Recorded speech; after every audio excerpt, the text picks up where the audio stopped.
काँग्रेसच्या प्रदेश कार्यकारिणीच्या बैठकीला सुरुवात झाली आहे। दादरच्या टिळक भवन येथे काँग्रेसची बैठक संपन्न होते।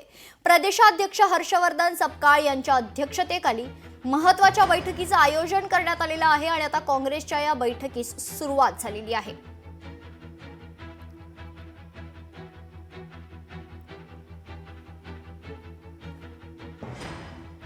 या संदर्भात अधिक माहिती जाणून घेऊयात। आमचे प्रतिनिधी भूषण शिंदे आपल्या सोबत जोडले गेलेले आहेत। भूषण, काय सविस्तर माहिती आहे? आता बैठकीला सुरुवात झाल्याची माहिती समोर येते।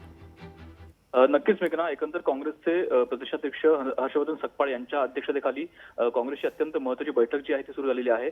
एकंदर काँग्रेसला लागलेली गळती आज सुद्धा संग्राम थोपटे यांनी भाजपमध्ये पक्षप्रवेश केलेला आहे, त्यामुळे एकंदर काँग्रेसला लागलेली गळती त्यानुसार एकंदर आगामी पालिका निवडणूक या अनुषंगाने आजची बैठक अत्यंत महत्त्वाची आहे आणि एकंदर या बैठकीला अगदी थोड्याच वेळापूर्वी सुरुवात झालेली आहे आणि एकंदर सर्व विषयांची चर्चा झाल्यानंतर स्वतः हर्षवर्धन सपकाळ हे पत्रकार परिषद घेणार आहेत।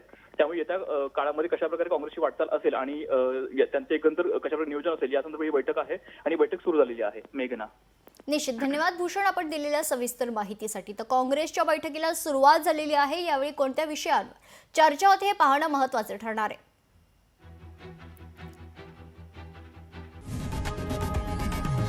लोकशाही मराठी ऐका, पहा, जागरूक रहा।